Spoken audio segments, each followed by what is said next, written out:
salaamaaleykum man la Mor Diouf nekk responsable PDS ci commune bu Thiès Ouest.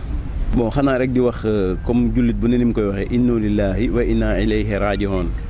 ñun ci yàlla la ñu bàyyi ko ci moom la ñuy dellu kon dañuy nangu dogalu suñu borom bi di ko ñaanal nag yërmande parce que wax dëgg yàlla li ñu miinuñu ko fréquenté wuñ ko ndax bokkuñu parti waaye wax dëgg yàlla suñu sukkandikoo ci témoignage yi ñu defoon ci moom ak xëy na peut-être suñu âge li nga xam ne may nañu ko ñu nekk ak moom fii ci Sénégal wane nañu daal xam naa ne ku maandu la woon ku noppi la woon aussi loolu xam nañ ko ci moom xamoon nañ ne aussi stratège la woon ici en politique parce que soo xoolee maanaam fi mu jógee ak fi mu jaar yëpp ba parti bi tey mujj ci loxoom ba yàlla moo ko moom mu parti bi soog a jóge ci loxoom kooku vraiment il faut être un stratège politique alors pour le faire. beneen bi aussi li ñuy jàpp ci moom mooy nit ku xamoon lu bari la parce que ànd na ak Senghor cheminé ak moom ànd aussi ak le président Abdou Diouf cheminé ak moom pendant presque plus de 20 ans. te ci biir cheminement boobu mën nañ wax ne poste bi nga xam ne moo gën a stratégique ci la nekkoon muy le secrétaire à la présidence en ce moment dañ ko rehaussé woon en presque ministère parce que ministère d'État la woon secrétaire général à la présidence donc presque tous les renseignements généraux yi nga xam ne moo am Sénégal moom moo ko doon recoupé ci moom la doon jaar donc je pense que ku mel noonu lenn rek quand même xëy na la ñuy regretter ci moom mooy peut-être xëy na mu dem na ci jeunesse parce que 72 ans wax dëgg yàlla du mag lool. beneen bi ci topp aussi mooy dem na ak secret yu bari yàlla na fekk loolu toujours dama koy wax mu commencé woon ay mémoire am wala boog au moins mu daan bind bàyyi fi ba ñu li nga xam ne moom la xamoon lépp bañ a naax saay. alors loolu daal la ñu xam ne yóbbaale na secret yu bari. mais nag suñu borom mi nga xam ne moo am yërmande moom la ñuy ñaan suñu borom ñaanal ko njëggal parce que loolu lañ ko deseel suufu ngeeñeen ba la ñu ko denc sedd guy ci kawam yàlla teg loxoom si njaboot bi nga xam ne moom lañ fi bàyyi parce que loolu rek moom la jullit deseel moromam. bon sama appréciation day tënku rek ci li nga xam ne moom la suñu kilifa wax mooy maanaam d'abord daf ko dàq maanaam dialogue bi nga xam ne disons élection yi nga xam ne moom la ñu dàq muy élection municipale yi kooku suñu kilifa muy président maître Abdoulaye Wade moom àndu ci loolu itam am na yeneen partis yi nga xam ne moom lañ xalaat ne comme ni ñu ko baaxoo di wax mooy les partis les plus significatifs ñoom ñëpp dàq nañ ko mooy ci Trump Sonko dégg nga ak Malick Gakou ak coalition bu mag boobu nga xam ne maanaam mooy parti yi nga xam ne mooy parti yu mag yi l'opposition significative comme on a l'habitude de le dire donc opposition boobu yëpp dañoo dàq maanaam élection yi am na nag ñu ne maanaam élection yi temps bi dafa gàtt pour fii ak décembre mën nañ fi bañ a def ay élection mais loolu maanaam defe naa ne du raison boo xam ne war na tax ñu war a dàq ay élection parce que soo xoolee fichier bi nga xam ne mooy aali kalaj bi nga xam ne moom la ñëpp taxaw tey pour fas yéene ko xeex ndax suñ ci demee élection na woon fa woon rek lay doon fichier boobu bi ñuy mujj a def révision liste électorale 1 mois lañ ci def wala 2 mois matu ko sax te loi bi daf ne sur le code électoral daf ne maanaam chaque année dañoo war a jël maanaam à partir du 1er février ba le 31 juillet ñu def la révision des listes électorales kooku révision liste électorale mooy ñu seet ñi nga xam ne toll nañ ci voté ñu dem bind leen seet ñi nga xamante nii dañoo war a tuxu jóge ci benn circonscription électorale dem ci beneen circonscription électorale ñu tuxal leen seet ñi nga xam ne suñu borom dalee na moom ñu génne leen ci nga xam ci kii bi seet ñi nga xam ne dañoo tukki mu leeral ne maanaam ñooñu dootuñu ñëw wala à la limite suñ dee élection yi su leen fi fekkee aussi duñ ñëw fekk élection yi wala su fekkee ne élection yi ci réew ma ñu tukki la ñu ne ñooñu aussi ñu xam ko càmbar boobu nag mooy tax toujours mooy wund maanaam la révision des listes électorales te kooku loi. non loolu mën na nekk pour ñu def loolu lépp mais su fekkonte ne dañu jël décision woote loolu ñu def ko dans un consensus teg ko ci règle yu leer nañ nga xam ne tous les partis. non demuñu parce que xam nga li may wax toujours dama ne bukki su fekkente ne dafa sàngoo dérubé yor paaka di la woo kooku bala ngaa dem il faut nga am mbay nga il faut nga xoolaat sa bopp. Macky moom si boppam comme am na habitude ñaare lu mu wax du ko def wala boog dañuy wañ loxoom mu xeex ba loolu mën a bañ a antu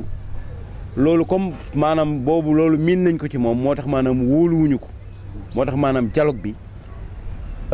soo xoolee parti démocratique sénégalais demu fa demlu fa aussi parce que xam nañ ne maanaam lépp lu ñu teg nañ galgal ci biir ñoom waa APR ak waa Benno Bokk Yaakaar loolu nag ce climat là de suspicion et de manque de confiance en travers n'est-ce pas le pouvoir et l'opposition loolu moo indi problème bi il faut loolu ñu faxas ko ba mu set wicc ba confiance am ba suspicion jóge fi ñu soog a mën a teg loo xam ne lu normal la mais tant que loolu mi ngi am dialogue bi dañu koy wax mais ça n'aboutira à rien du tout dialogue yi daan am bu njëkk bokkul ak yi am léegi nii parce que bu njëkk saa yuñ dialogue ba pare Abdou Diouf day ñëw ne benn virgule du ma ko ci jële Macky Sall wax na ko mais loolu ñëw loolu maanaam ñun bañuñu dialogue mais dama ne dialogue soo fa demee rek parce que li nit ñi di war a bàyyi xel toujours mooy que ne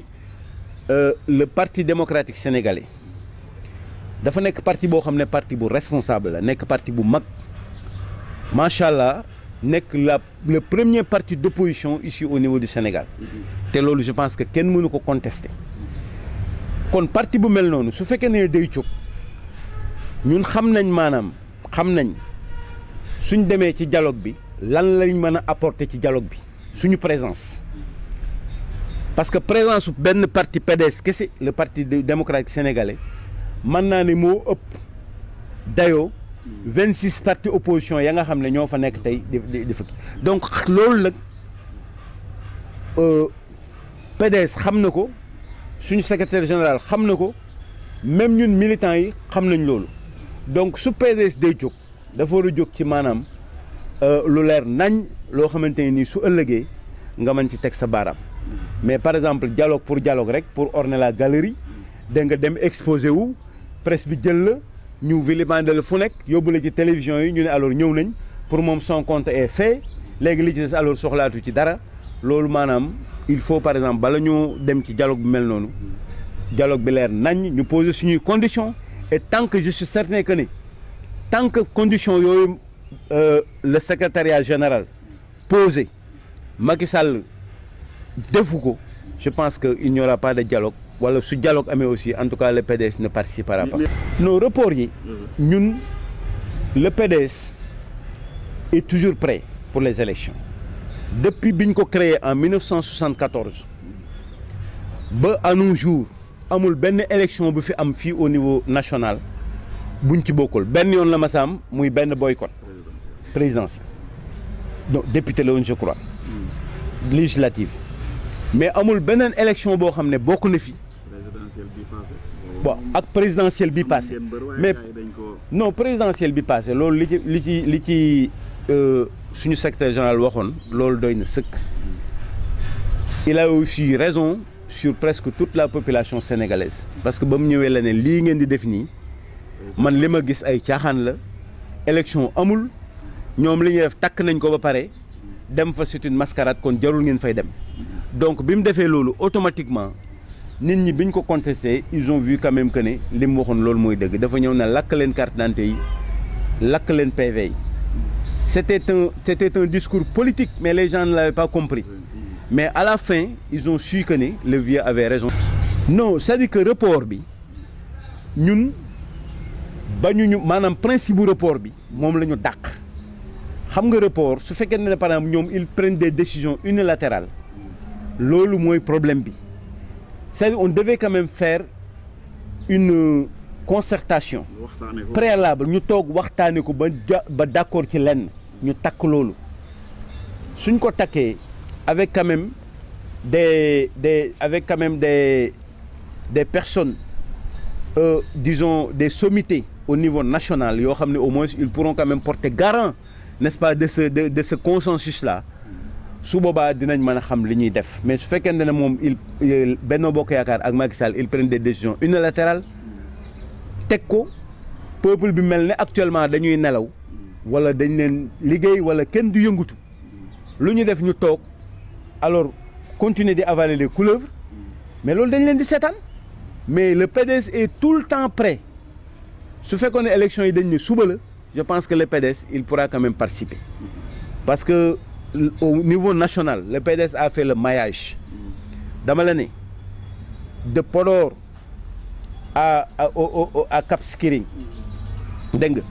de Dakar à Kidira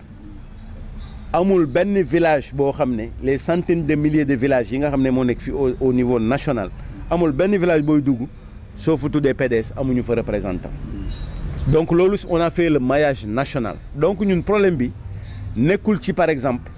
problème mu pare ak bañ a pare bi je pense que côté pare suñ ko dee xool ak ñàkk pare on doit le chercher n'est-ce pas du côté du pouvoir et de Benno Bokk Yaakaar je pense que ñoom ñoo pareegul parce que il traverse des tensions financières presque le pays mi ngi jëm ci banqueroute léeg-léeg moo wax ko ci rajo yi am ñu ko contesté mais actuellement l'État ne fait que gérer n'est-ce pas le fonctionnement donc il y a que les salaires qu'il paye mais amul benn investissement boo xam ne nii présentement gis nga État def ko même yi nga xam ne les grands investissements yi nga xam ne moom lañ defoon tey amu ci benn boo xam ne taxawul yi ci des yëpp taxaw nañu partout ça chauffe donc il y a une tension financière donc loolu soo bëggee ñëw nag léegi dolli ci maanaam ci xar mi kawar indiwaat maanaam des élections yoo xam ne ça va vous coûter des milliards te état bi pareegul pour génne ko financer ko loolu je pense que moo tax ñu wax report bi quoi parce que report bi ñoom la arrangé mais ñun ñi nga xam ne ñun ñooy waa opposition bi je crois que ñun loolu arrangé wuñu ko waaw loolu nga may ma bala ma agsi foofu ma àggale tuuti rek ci affaire élection yi parce que déjà soo gisee loolu man j'attaque toujours damay attaquer toujours disons la réforme bi nga xam ne la réforme des collectivités locales administratives et des collectivités locales bi nga xam ne moom la Macky Sall indi muy la communalisation universelle donc loolu man dama koy contre li tax moo ko dama la ñuy jox rek ñaari exemple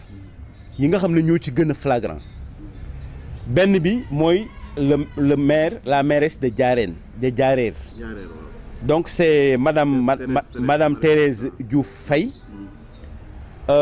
moo nekkoon defe naa la patronne du COJER. Alors cette commune-là on l'a gagnée avec 450 voix. Avec 450 c'est-à-dire toute la commune fait à peu près 450 électeurs. Loolu quand même. Toute la commune. À peu près toute la commune. Donc nga dem aussi beneen bi muy fii ci Pambal. Très proche de nous, de chez nous, à Thiès, Cheikh Mbacké Dione le maire jusqu'à l'heure où nous parlons amul maanaam ay local yoo xam ne foofu la def mairie donc ça veut dire que les gens quand même ils accélèrent la cadence mais d'une manière vraiment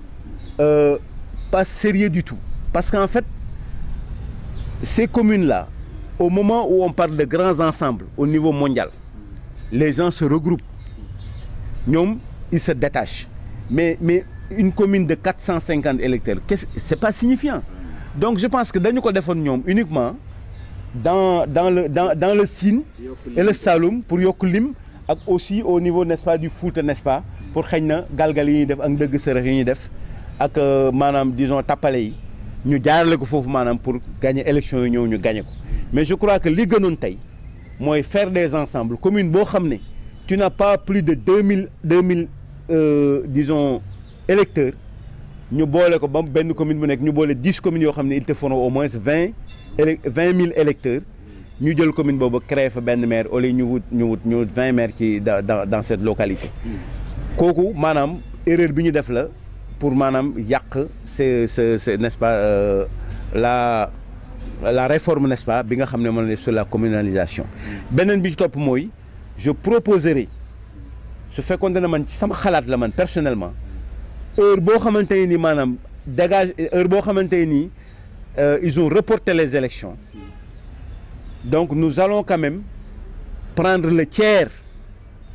n'est-ce pas, ou bien on va prendre, n'est-ce pas, la moitié des salaires, n'est-ce pas, des maires.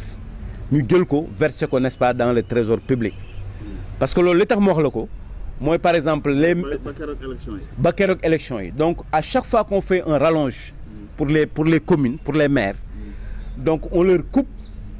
la moitié de leur salaire ou bien le tiers de leur salaire, comme ça nous versons dans le social local directement, parce qu'il y a une rubrique, ou nous versons dans le trésor public, nous devons comme un askan. Parce que de raison, nous avons leen fal,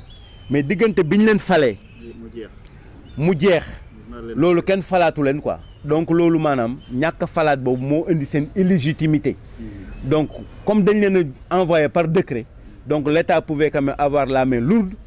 Nungu manam kenn ku ne 400 000 liñ lay jox ñu dag ko te 200 000 francs, ce sera des milliards yo xamné on pourra les verser, n'est-ce pas, au trésor public pour ñu def ko ci social bi. Lolu vraiment man j'aurais préféré que heure buñu déplacer té manam des élections koku suñ ko defon tay je crois que ñom ñi nga xamné ñom ñoo nek les élus locaux ñi nga xamné am nañ ci manam pouvoir xëñ na ñu plébisciter len dinañ manam taxaw temm ci ñu baña toxal élection yi. Parce que lolu du lo xamanteni lolu mo len di arranger. Situation PDS Thiès tudd nga ko légui que suñu frère Massali vraiment je le salue au passage presque émission buma dem ñu laaj mako mais wax deug yalla suñu jarbaat la suñu rak la bon liggéey na ci parti bi wax deug yalla lolu mom kenn mënu ko ignorer def na ci lu bari fi au niveau de Thiès ñun tam ñoo àndoon ak ñom fal ko mais mom mo dem tok ba nga xamanteni sentir na ne parti bi xëñ amna leneen lu mu gis lo xamne man na fa dem mais lolu ñun dañ koy respecter kon vraiment comme j'ai l'habitude de le dire on lui souhaite bon vent mais ñun en tout cas ñi ngi fi ñu tok di liggéeyal parti démocratique sénégalais. Di ngeen xëccoo commune est-ce que di ngeen am ay candidats ci commune? Mais absolument candidat commune yépp lañu am candidat. D'ailleurs pour ren sax le secrétaire général maître Abdoulaye il a innové daf ne manam PDS du ànd ak kenn maam ci benn liste boppam la yore ci chaque commune au niveau national loolu leer na benn commune bu ne liste PDS lay nekk mais dàqul nag maanaam def coalition ak kenn mais coalition boobu nag yow da ngay ñëw négocier si ak PDS lan nga cay am wala lan nga ciy duggee PDS mooy doon tête bi mais doon toujours tête de liste kooku moom suñu secrétaire général national def na déjà le communiqué. On va faire le maximum de comités électoraux dans chaque commune. Mais rassurez-vous que ne kooku bul ci kenn xalaat. Def naa déjà sama déclaration pour la commune de Thiès Ouest. Kooku moom mi ngi dans les tableaux ñëpp gis nañ ko. Et je le réitère ici ci fii ci Thiès 24. Dama ne man def naa sama déclaration de candidature pour briguer, n'est-ce pas, la commune de Thiès Ouest. bi ma koy briguer aussi dama wut benn instrument maanaam benn plateforme boo xam ne ci laa koy liggéeyee mais dans le cadre du PDS du mouvement génnuma ci parti PDS mais man ma am sama plateforme boo xam ne ci laa bëgg a liggéeyale maanaam PDS plateforme bi mi ngi tudd ànd soppi Thiès ak Mor Diouf loolu je pense que ci kanam tuuti bon je pense que dimanche prochain war nañoo def benn réunion. déggoo li ma la kon ba léegi dama la ne ñun dañuy liggéeyal parti démocratique sénégalais man ku ma xam ne je suis wadiste éternel pur et dur man je suis le dernier mohican je serai le dernier mohican ici à Thiès caabi yi man maa ko yore donc dama la ne du ma dem ñi mel ni man aussi duñu dem fenn nous sommes toujours PDS et nous le resterons à vie donc mais n'empêche que ñun mën nañu am suñu benn entité boo xam ne suñu benn plateforme boo xam ne dañu koy jël pour liggéeyal PDS pour dooleel le parti mais ba léegi ñu ngi ci biir parti bi donc ànd soppi Thiès boobu ak Mor Diouf dañu ko def simplement pour maanaam yokk maanaam doole le parti démocratique sénégalais parce que am na ñu ànd ak man am na ñoo xam ne dama ci waxtaan ak ñoom muy ay jeunes muy structure yëpp muy ay femmes muy ay anciens muy ay cadres ñoom ñëpp ànd naa ak ñoom ba ñu waxtaan ci ba ñoom ñoo def proposition bi pour ma samp maanaam kuréel googu en même temps def sama déclaration de candidature au niveau de Thiès pour ñoom ñu ànd ceeg man loolu nag dama koy yëgal maanaam dinaa ko yëgal parti démocratique sénégalais maanaam la direction du parti et am naa yaakaar ci ne itam su fekkente ne luy doxal parti bi kese lañ bëgg fii ci Thiès ñu nekk fi ba parti bi wàccee ba léegi di liggéeyal PDS guddi ak bëccëg du suñu alal du suñu xam-xam du suñu temps du suñu coono du suñuy bien lu ñu am def nañ ko ci parti bi fii au niveau de Thiès kon yaakaar naa ne waa PDS la direction du parti lii nga xam ne moom la ñu sumb je pense que ne suñ leen ko yëgalee dañu ciy encouragé mais waruñu ci découragé ndax fi mu ne nii léegi dafa am loo xam ne léegi dafa kenn dootu ko nangu ci àdduna maanaam dem tëdd di nelaw nit ñi liggéey bay bëgg a dee li ñuy wax gole di béy baabu dundee loolu xewi na fii léegi. parachutage jeex na cooptage jeex na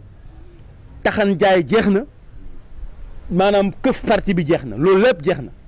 li fi ne daal mooy summeeku ci muy la mayoo ñu di la gis guddi di la gis bëccëg di la gis ci dëj yi di la gis ci ngente yi di la gis ci cant yi di la gis partout di la gis ci social bi nga nekk ak militant yi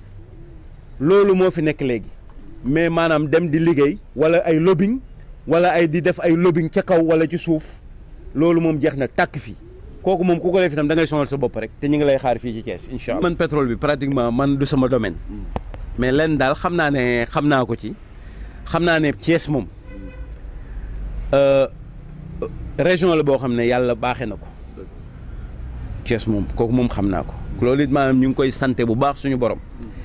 waa Thiès nag xamuñu ko parce que dañ leen a nelawal xamaguñu ko xamuñu maanaam ci lu ñu toog toujours ma di leen ko wax Thiès am na géej gu baax boo xamante nii daanaka mi ngi déparé Lompul ba ngay dem Mbuur kon Thiès am na géej Thiès am na gaz bi mi ngi fii ci Ngadiaga biñ ko commencé exploiter léegi 1992 la ñu ko commencé exploiter gis nga gaz boobu man mii di wax ak yow man maa def toutes les impenses agricoles yi nga xam ne bi ñu def recherche yi man maa def toutes les impenses agricoles avec Petrosen man mii di wax ak yow maa fay paysans yi nekk fii yëpp dans la zone des Niayes kon gaz bi génn ba ñu ngi koy exploiter Thiès am na pétrole mooy offshore Kayar bi nga xam ne moo lëmbe réew mi Thiès mi nga phosphate bu dul jeex la meilleure qualité des phosphates fii ci région Thiès la nekk Thiès am na zircon mooy minerai bi nga xam ne au niveau mondial daanaka amul benn bu ko féete kaw à part le diamant ak l'or peut-être kon Thiès su fekkente ne maanaam loolu lépp am na fi vraiment rafetul woon tey waa Thiès di am benn coono boo xam ne mi ngi nekk ci ñoom mais dafa nekkul nag ci loxo yoo xam ne yu sell ñii nga xam ne ñoom lañ fi teg tey muy ñi nga xam ne ñoo yore maanaam doxalinu dëkk bi muy waa commune bi muy parti bi nga xam ne moo fi nekk muy parti réew mi waxuma ne maanaam liggéeyuñu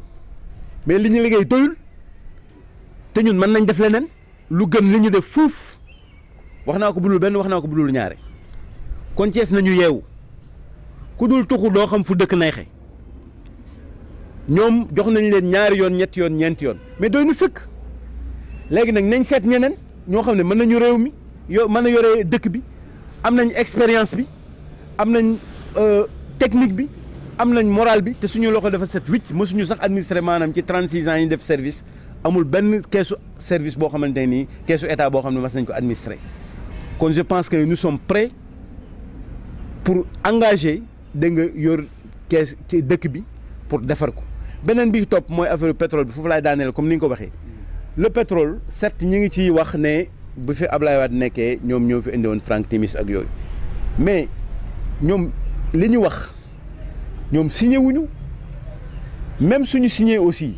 dañ leen a wàccee et puis état continuité la donc biñ leen wàccee ñoom biñ ñëwee ñoom ñoo waroon a càmbar seet li nga xam ne lu baax la ñu jël ko teg fee seet li nga xam ne safaan la ñu jël ko teg fee seet lu baax lu ñu continuer liggéey ak moom mais defuñu ko ils sont venus avec seen beneen système de gouvernance alors biñ ko defee la preuve en est que ils ont poussé trop le bouchon parce que si on parle des scandales par exemple Ablaye bi mu fi nekkee on parlait des scandales de ay 2 milliards 3 milliards peut-être loolu lañ doon wax mais ñii ils sont venus avec des scandales de 6 000 milliards ak des scandales de 10 000 milliards mais loolu ça fait presque 2 fois le budget du Sénégal donc je crois que pétrole bi présentement ñoom ñi ngi ciy wax certes PDS waxu ci mais PDS dafa amul dara loo xamante ni war na ko wax ci pétrole bi parce que ñoom biñ ñëwee dañ leen a jox lenge ñoom pour ñu doxal kon foofu la maanaam gouvernance su PDS yem donc je pense que su fekkente ne nag léegi coow li jolli na kenn ku nekk bëgg ci taqal ku nekk li ñuy wax picc moo la ci lakk bopp moo fi gën a bëgg moroom mais ñoom nañu dem régler seen pétrole nañ dem régler seen gaz